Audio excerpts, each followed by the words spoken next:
¿Cómo lo vinculamos a esto del cerebro, de las emociones? Hablaba de una enfermedad que se llama Crohn, que es intestinal.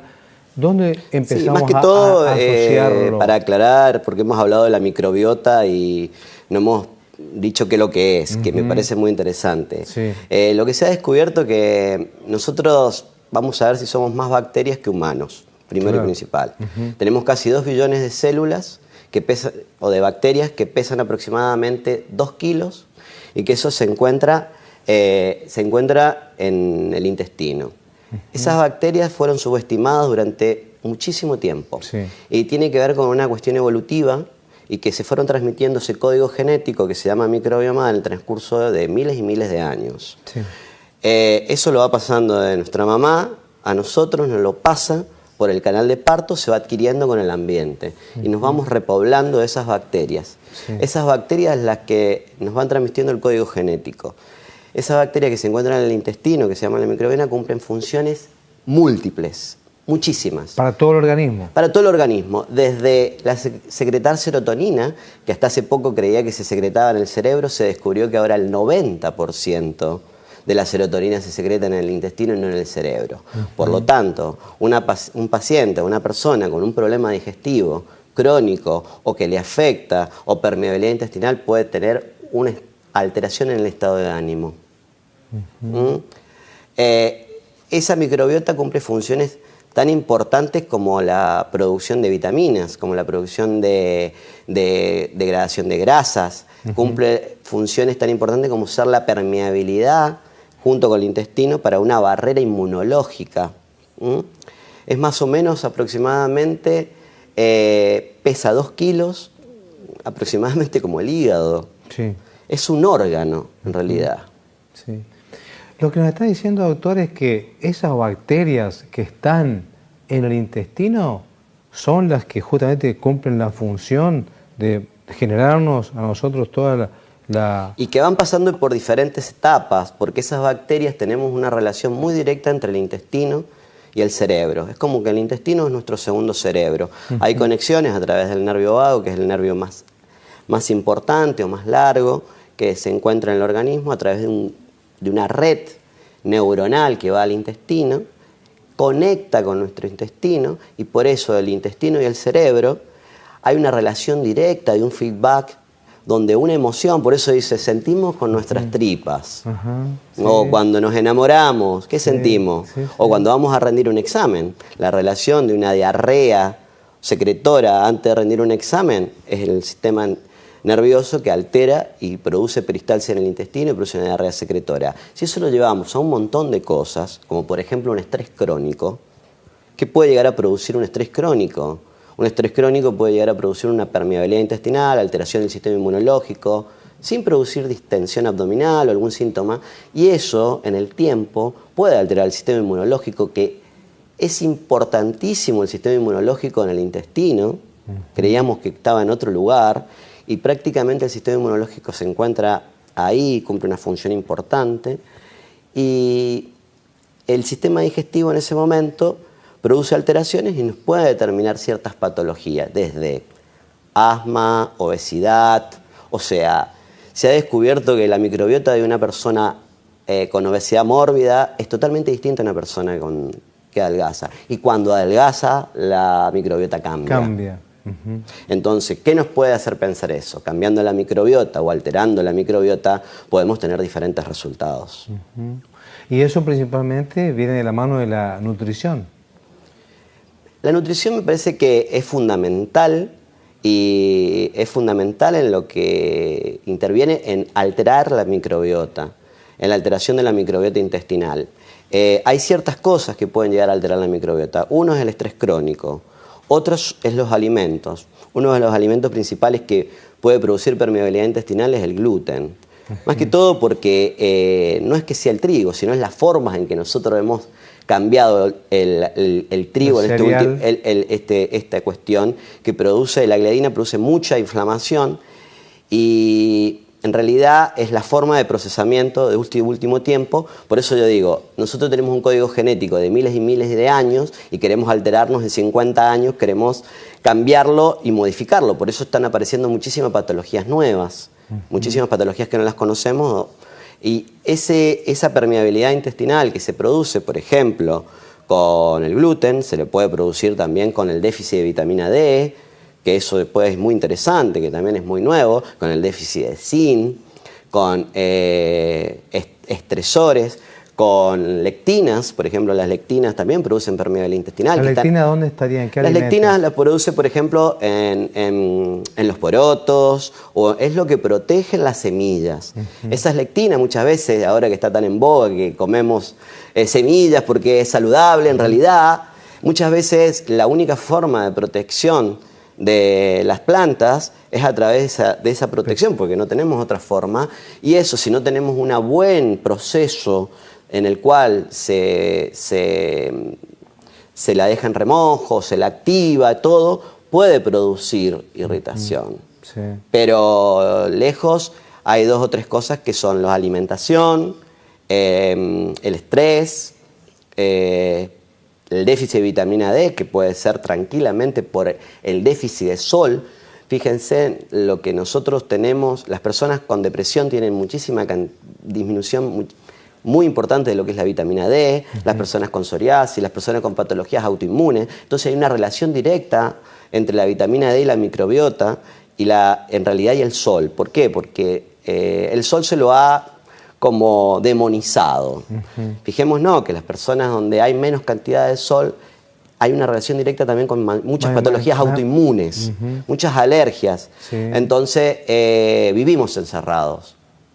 Hemos perdido el contacto con la naturaleza y con el ambiente. Nosotros somos seres en los cuales estamos hechos para movernos, para estar en la naturaleza, para tener sed, para tener hambre y para tener sentimientos. Todos esos mecanismos de recompensa naturales que son evolutivamente, lo hemos adquirido, lo hemos ido perdiendo. Estamos adentro, nos hemos sentado, hemos perdido la posibilidad de tener sentimientos y lo estamos maquillando de otra forma, hemos perdido la sed, la hemos perdido y la hemos maquillado por otra cosa y no comemos por hambre, sino por emoción. Entonces, esos mecanismos evolutivamente que los tenemos incorporados dentro de nuestro ADN se han ido cambiando. Entonces, ¿cuál es el desafío? Ir adquiriendo nuevamente, recuperando. Algo muy simple que evolutivamente, como se alteró la microbiota y como se alteró el intestino, es la forma en que defecamos. Sí, señor. Porque en realidad evolutivamente nosotros defecamos en cuclilla. El defecar en cuclilla es un mecanismo puramente evolutivo y fisiológico. Sí, hay un estudio muy interesante de los turcos que en realidad, y de Asia, en el cual es muy raro que haya constipación. Constipación crónica producida por la forma en que se fue poniendo el inodoro. Sí, entonces eso se alteró la microbiota, hay sobrecrecimiento bacteriano, hay inmovilidad, más sumados al estrés crónico, y en realidad nosotros tenemos una sociedad occidental, y principalmente en mujeres, pero es así, constipada.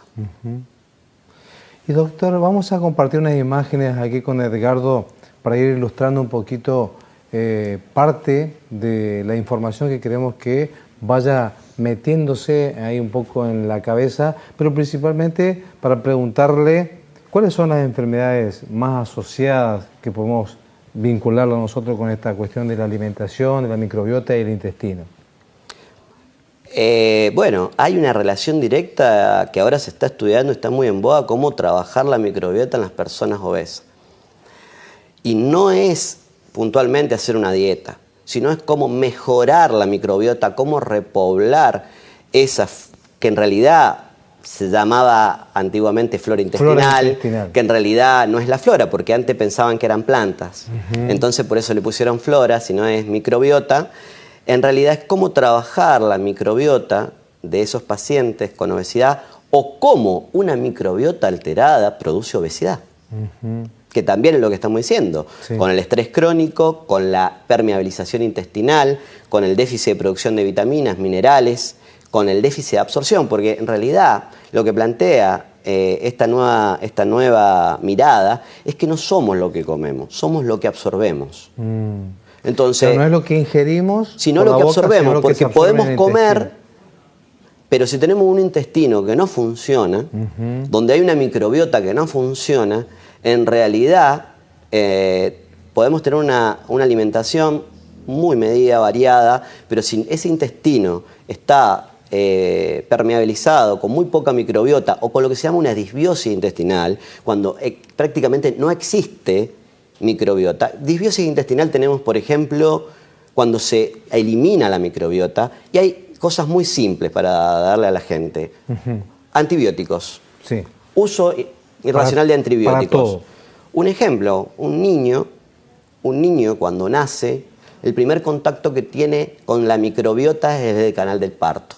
Sí. Ahí adquiere el ADN de su madre y se produce todo un unto en toda su extensión que le pasa por el canal de parto. Sí.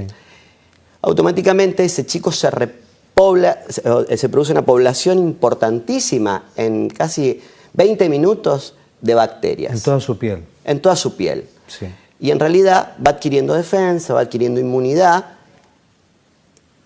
Automáticamente, si ese chico es expuesto a un exceso de antibióticos y no se repuebla, no hay una población nueva, y se produce una permeabilidad intestinal y predispone a muchísimos tipos de patologías, como asma, alergias, y lo que está en boga en relación de la microbiota, la permeabilidad intestinal en la niñez antes de los 2 años, es el autismo.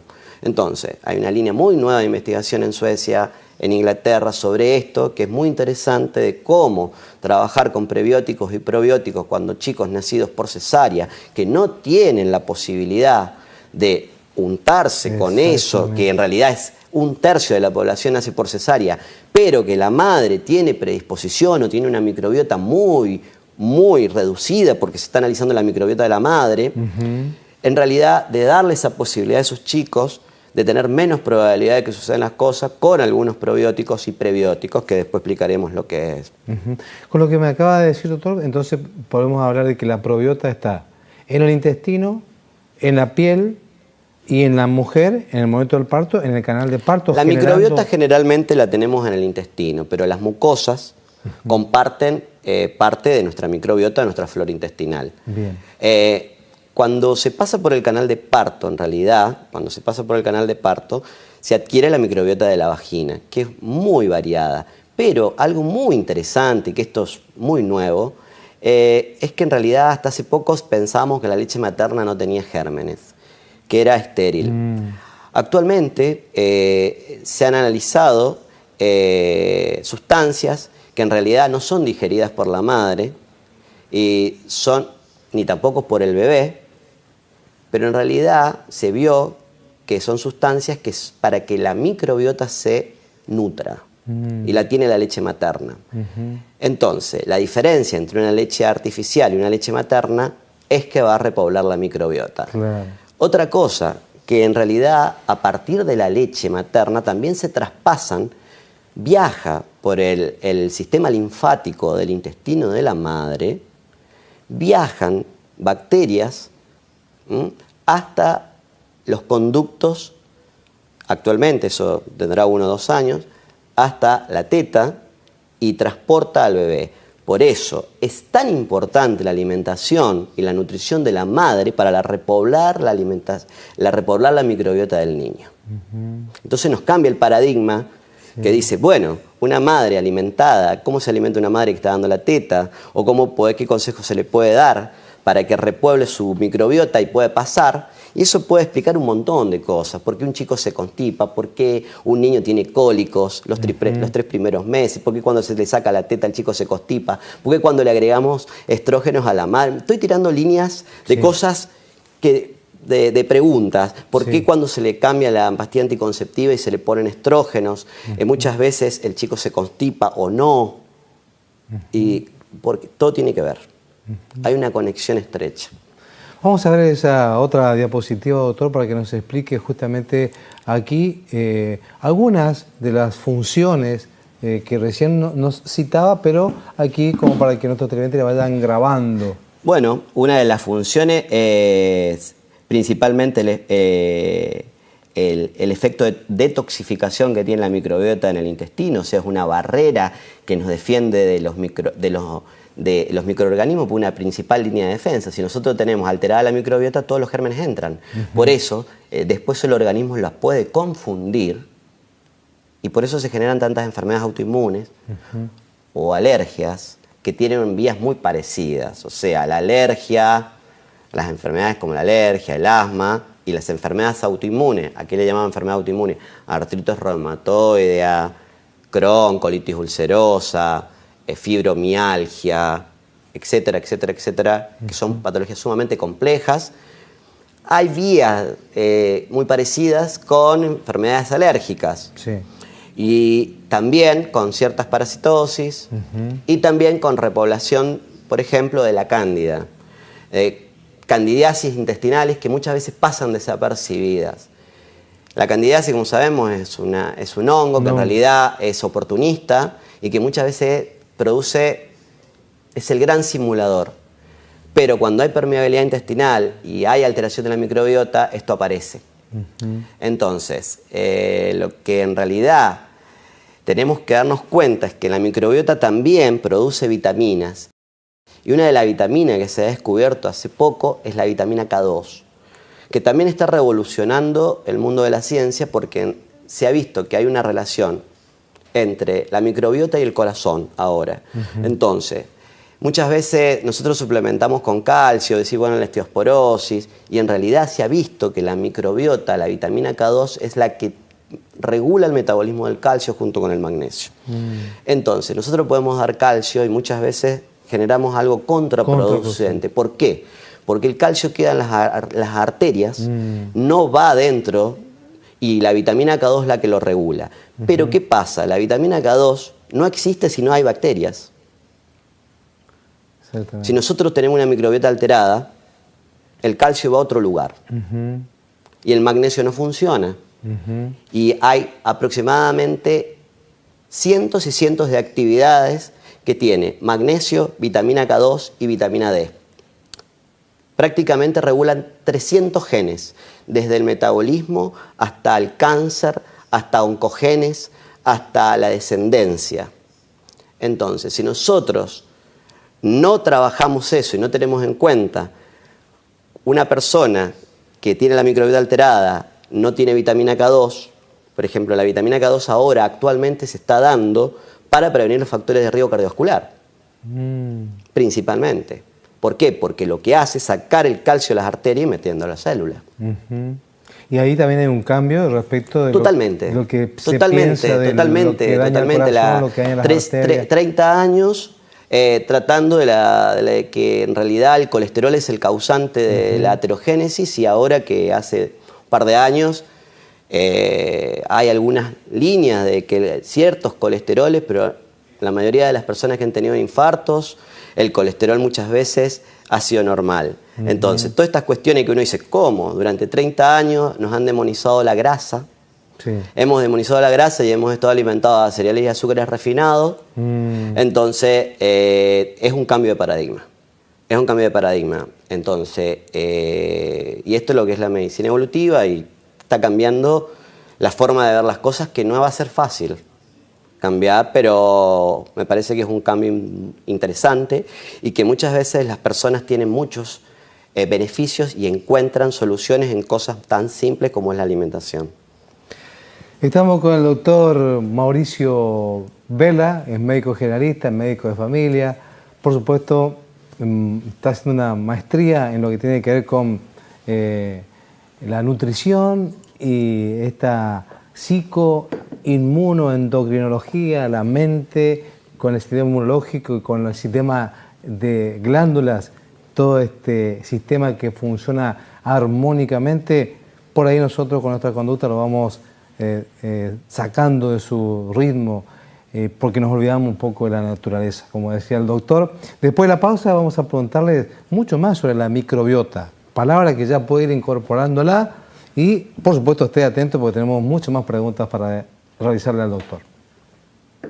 Doctor Vital Braida, médico de familia, médico generalista, medicina integral, tratamiento inmunomodulador, abordaje holístico, trabajo interdisciplinario. Atiende en Centro de Alergia y Especialidades Médicas, 9 de julio 1465, teléfono 428-061, Reconquista.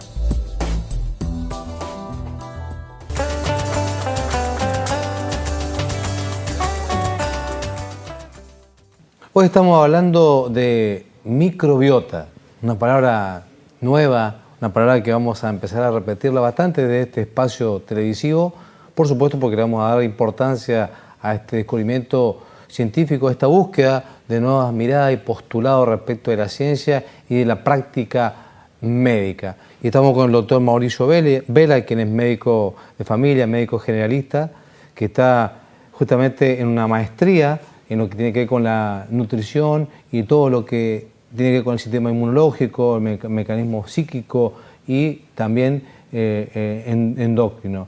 Y usted, doctor, recién citó varias veces el tema de la permeabilidad intestinal. Cuando nos habla de esta microbiota que está principalmente en el intestino, ¿qué es lo que pasa con el intestino para que usted nos citó esto de la permeabilidad intestinal? Bueno, es un término muy interesante en el sentido de que se producen microperforaciones en el intestino que pueden ser momentáneas o perpetuas. Momentáneas, por ejemplo, es una dosis excesiva de antibióticos. Produce permeabilidad intestinal. Sí. Generalmente el organismo repuebla de bacterias, pero si en realidad tenemos una población muy escasa de bacterias y generalmente tenemos dosis muy altas de antibióticos durante mucho tiempo, produce una permeabilidad intestinal. Sí. Y si esos alimentos o antígenos, donde el sistema inmunológico, dijimos que está en el intestino, Sí. pasa todo. Pasa, y hay estímulos de anticuerpos, y el sistema inmunológico muchas veces queda engañado, o pasa, y bueno, y se pueden producir desde patologías autoinmunes, alergias, etcétera, etcétera, etcétera. Otra cosa que es muy interesante también, bueno, el estrés. El estrés, dijimos que hay una relación directa entre el sistema nervioso y el intestino. Sí. Cuando estamos con un estrés crónico, hay una permeabilidad intestinal, ya sea por diferentes factores, ya sea por el cortisol. Acordémonos, en un estrés crónico, ¿qué pasa? Nosotros estamos en un mecanismo evolutivo de lo que es el estrés, que es un mecanismo fisiológico, que es un mecanismo que nos ha ayudado a sobrevivir. Sí. El tema es cuando se perpetúa en el tiempo. Ese estrés crónico, Una tensión constante. una tensión donde el cortisol es el mecanismo de la huida, ante algo que nos produce o nos podía producir la muerte. Sí. Ese mecanismo que es fisiológico, nosotros lo tenemos que sigue en pequeña dosis y genera un estado de alerta continuo. El insomnio, un sueño no reparador, no dormir a la noche, estar continuamente en estado de alerta continuo, Sí. y no pasar a ese estado de reposo, que es una cuestión fisiológica, lleva, aparte de tener contracturas musculares, insomnio, comer por emoción, Ansiedad. acción-reacción, dos palabras que son muy interesantes, que es ansiedad y miedo. Producen en el intestino un estrés crónico donde la población de la microbiota va disminuyendo, se van produciendo alteraciones y como microaperturas entre los enterocitos, que son las uniones del intestino, y van pasando anticuerpos, alimentos, antígenos, un montón de sustancias, lo estamos haciendo fácil para que la gente lo entienda, pero es muy, muy complejo, que en realidad van produciendo alteraciones. Sí. Y se puede aquí, usted citó también el tema de lo probiótico y prebiótico. ¿Esto tiene que ver, va vinculado con la alimentación, va vinculado con las comidas o por dónde pasa? Bueno, por ejemplo decimos, bueno, ¿qué podemos hacer para repoblar una microbiota alterada? Sí. Si bien tenemos probióticos, que serían bacterias, que se han sintetizado en laboratorios, de miles y miles de millones de cantidad de bacterias que hay que tomar, en realidad tenemos alimentos ancestrales que en realidad son fermentos que producen repoblación de la microbiota. Ejemplo, el kimchi, el chucrut, el kefir. El kimchi es un alimento fermentado que es de Corea. En realidad, ahora cuando estuvo la epidemia de SARS en Asia, una porción de Corea donde consumían kimchi no tuvo SARS. Entonces, ¿qué significa? Que había una población de microbiota por el fermento y por el tipo de alimento. Las personas que toman alimentos fermentados, como el kéfir, que es un alimento de la parte del Cáucaso, que es una leche fermentada, que también lo podemos hacer con agua, y acá yo lo utilizo para muchos pacientes, para dar, en realidad esa población es una de las más longevas del mundo.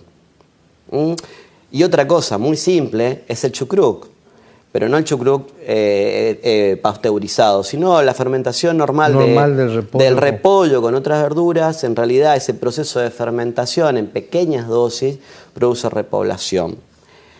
Y el prebiótico, que es algo muy interesante, son los alimentos que le dan de comer a las bacterias, que se nutren, que producen butirato, que es un ácido graso, que es de los cuales crecen las bacterias. Hay muchísimos alimentos que son fibras no fermentativas. ¿Qué significa? O sea, son fibras fermentativas y no fermentativas. Uno es la cebolla, el ajo, el puerro. Hay más potente y menos potente. Uno que es muy potente como antioxidante es el jengibre. Entonces, es muy interesante que los prebióticos se pongan como estimulantes o para que le den energía a estas células, a estas bacterias, en realidad, para que coman. Estos prebióticos, se vio ahora que no en todos, la mayoría funcionan. Pero, por ejemplo, los probióticos en los obesos, hace un estudio de par de meses, se vio que no tenían efecto, pero dando prebióticos sí. Y había una disminución del estrés intestinal y en realidad disminución de la permeabilidad intestinal. Entonces, prebióticos hay muchísimas formas de combinarlos, de jugar con el tema de la alimentación y obviamente tratar de sacar los estimulantes y los estresores del intestino, como ya dijimos. Aumento de la exposición al sol porque aumenta la vitamina D3, que es fundamental para un montón de factores. Aumento del zinc, disminución de las lectinas, disminución de los estresores, disminución de los irritantes como es el tabaco y el cigarrillo, que es fundamental, y disminución de ciertos alimentos que producen mucha permeabilidad intestinal como es la fructosa, como son los azúcares refinados y como es el gluten. ¿Y en el caso de la leche? La leche, bueno, nosotros también tenemos que ver dónde venimos. La leche, nosotros la mayoría de la gente que de acá de la Argentina, de Reconquista, es descendiente europeo. El 65% de las personas, cuando crecemos, aproximadamente con descendencia europea, vamos a hacer intolerancias a la lactosa. Porque nuestra microbiota ya lo tiene en el código genético. O sea, a lo mejor empezamos tomando leche y después nos volvemos intolerantes. Empezamos con dispepsia, con inflamación, con irritación intestinal. Entonces, la leche también ha pasado por un montón de procesos en los cuales ha ido cambiando el proceso de industrialización. Entonces, en algunas personas funciona y en otras no. Lo que sí tiene inductores, en el protocolo autoinmune que yo utilizo, no doy leche, pero en otros pacientes, si el paciente lo tiene, bien, y algún tipo de leche determinado, sí, o sea que hay un 50 y un 50 y dependiendo, me parece que es como la horma y el zapato, dependiendo el caso, dependiendo. Lo que sí nosotros nos tiene que quedar claro que hay alimentos muchísimo más que aportan calcio que la leche. Y que lo puedan absorber mejor. Exactamente, entonces lo de la leche me parece que no es como el arroz. A gente que sí lo tolera, hay gente que no lo tolera. Y como hemos visto intolerancias a la lactosa, también tenemos intolerancia a la fructosa y hemos intolerancias al gluten sin ser celíaco. Eso tiene que quedar claro, porque muchas veces tenemos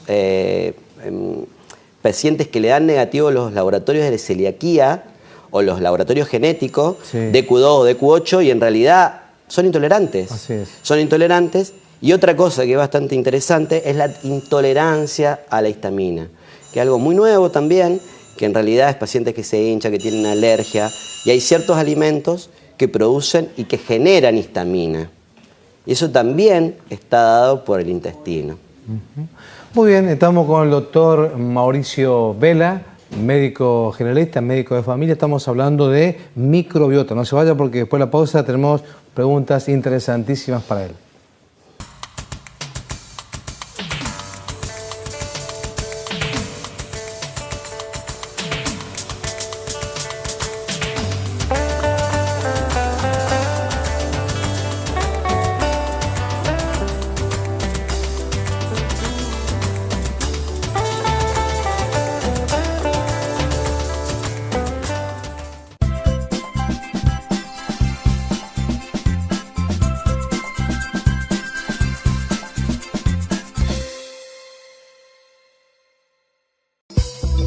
Disfrute de un nuevo chiche para cocinar. Un producto artesanal indestructible para cocineros exigentes. Mini horno portátil JPL. Con solo 100 gramos de consumo de gas por hora.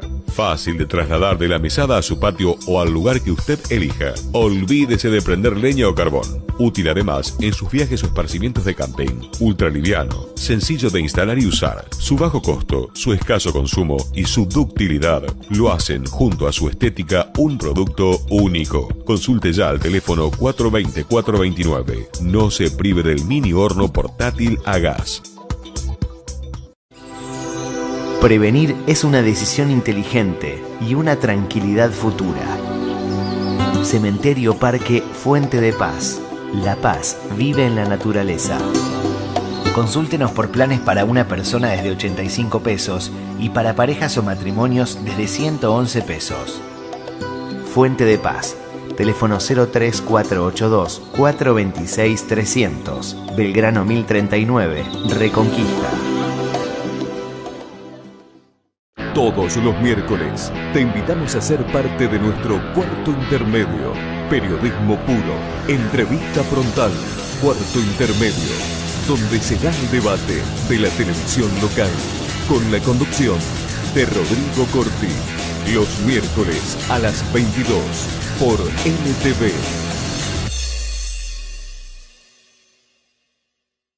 A vos, te digo a vos que para mí es bueno tenerte. Es bueno tenerte. Siempre es bueno tenerte. Doctor Vital Braida, médico de familia, médico generalista, medicina integral, tratamiento inmunomodulador, abordaje holístico, trabajo interdisciplinario. Atiende en Centro de Alergia y Especialidades Médicas, 9 de julio 1465, teléfono 428-061, Reconquista. Informate con LTV. Para terminar el día informado, te ofrecemos una hora con un panorama completo de las noticias que impactan a nuestra región. Panorama informativo, con la conducción de Juan Carlos Binagui, de lunes a viernes a las 20 por LTV.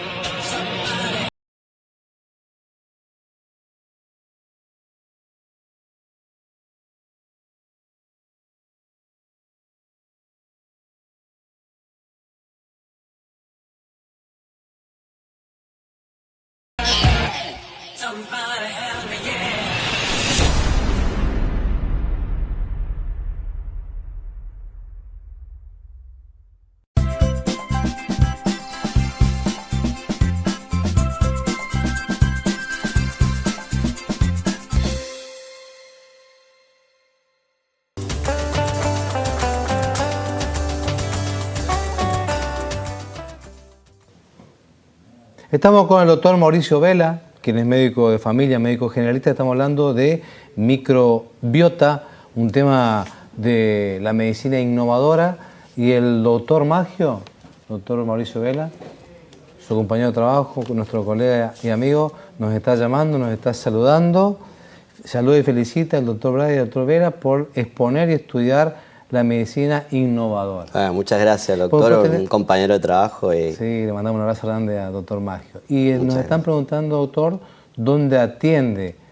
Usted está la parte de la salud pública. Yo trabajo en la parte pública, tengo dedicación exclusiva y bueno, este tipo de abordaje lo hacemos en un CAP solamente con turnos programados, hay lista de espera. En Nicanor Molina lo hacemos, pero Nicanor Molina, obviamente que eso se habla, pero bueno, perfecto. La idea es... Pero ahí lo pueden encontrar. Sí, hay gente de todos lados del norte de la provincia. Bueno, y quiero contarles a todos nuestros televidentes que se está realizando en la Universidad Católica de Santa Fe con sede en Reconquista, que está en la calle Ludueña al 612, una exposición de nuestras amigas artistas plásticas Alfonsina Morzán y Mariela Benítez, abriendo caminos. Va a estar en distintas universidades de acá de la zona nuestra y de otros lugares del país también, organizado por Representaciones IL. Va a estar abierto hasta el día de mañana ahí en Ludueña al 612, o sea que quienes les gusta del buen arte y las pinturas pueden ir a visitarlo hasta mañana. Doctor Vela, necesitamos hablar un poquito de la medicina integrativa y la alimentación o nutrición evolutiva que usted citó recién, como para complementar esto que veníamos hablando. Bueno, más que todo que nuestra alimentación muchas veces ha cambiado en este último tiempo y ha ido cambiando no puede haber modificado la genética, entonces se están encontrando con muchísimos tipos de patologías.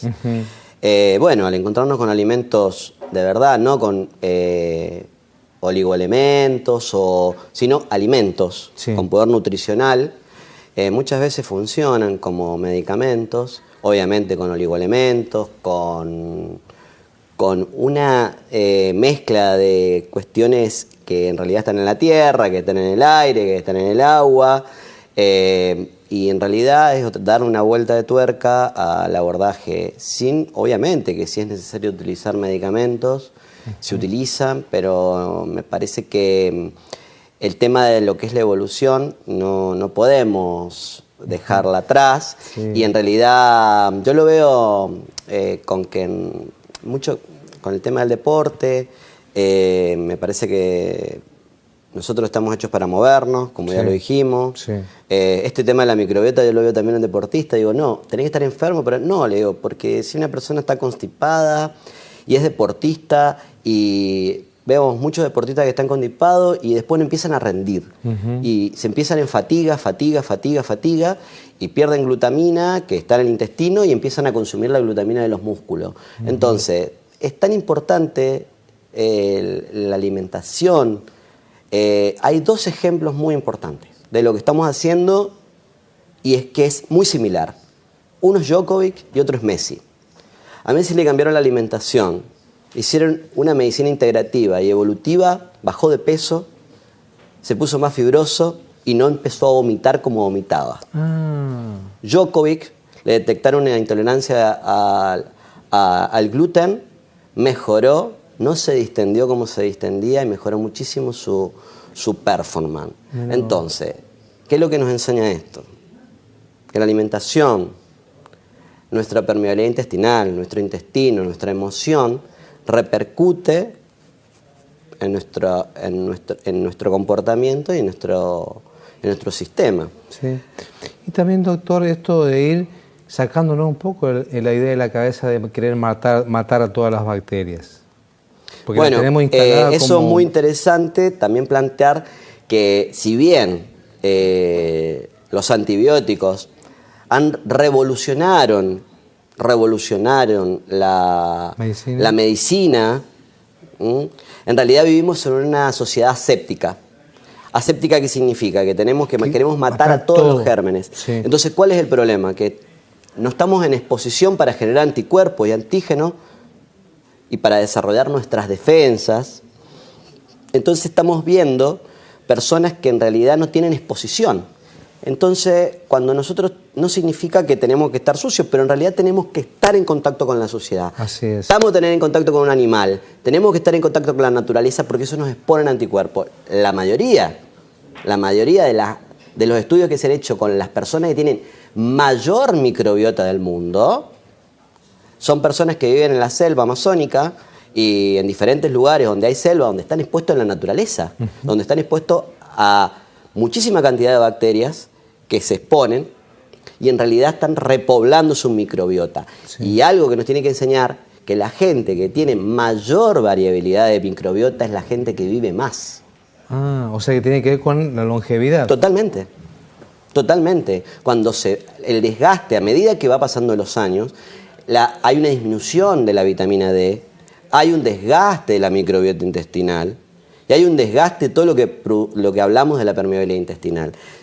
Si eso se va agotando, si hay estrés, si hay oxidación, en realidad la microbiota tiene menos posibilidad de repoblar porque tuvo un estrés crónico de joven y en realidad los factores de riesgo cardiovascular, las enfermedades metabólicas aumentan y las probabilidades de vivir más o de prolongar la vida es menor. Entonces, doctor, para ir haciendo un cierre, la microbiota, podríamos decir que su principal lugar es el intestino. Ahí está haciendo la función para todo nuestro cuerpo. El intestino casi en el 95%. Obviamente que es sumamente importante las mucosas, sumamente importante la vagina, pero el 95% se encuentra en el intestino. Y ahí es donde nosotros con la alimentación y los nutrientes le vamos con generando... la alimentación, con la exposición al sol, con trabajar el estrés, con trabajar los tóxicos, porque también tenemos que hablar que la permeabilidad intestinal y la alteración de la microbiota la producen los tóxicos que también están en nuestros alimentos. Sí, sí. Están en nuestros alimentos, los aditivos, los conservantes, todo eso va alterando nuestra microbiota. La exposición a lugares donde no hay bacterias, como ya dijimos, sí, que nosotros nos tenemos que exponer desde chico, porque en realidad nosotros tenemos una estabilidad generalmente de la microbiota a los 3 años. Es más o menos, pero ese lapso de 0 a 3 años nos puede marcar para toda la vida.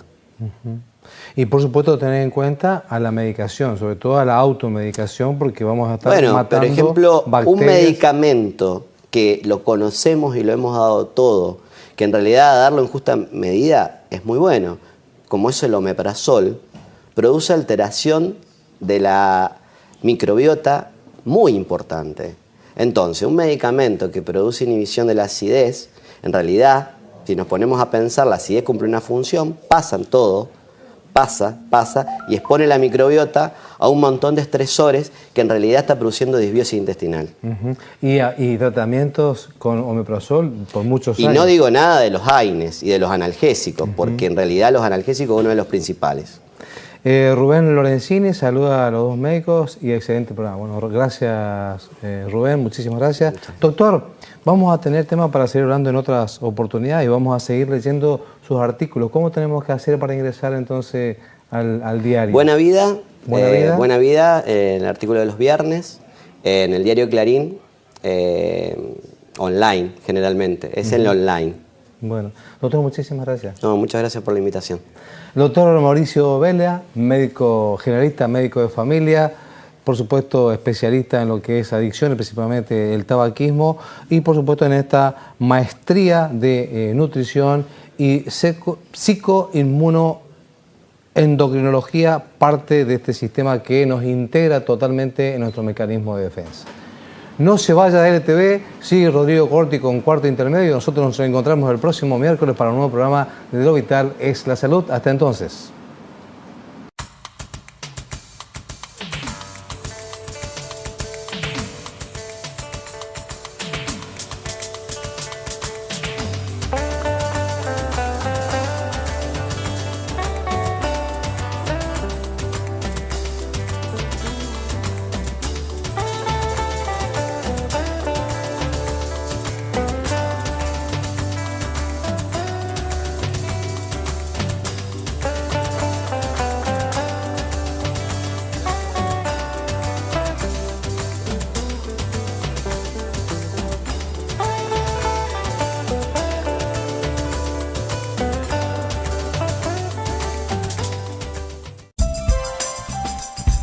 Transmite Litoral Televisión, el canal regional.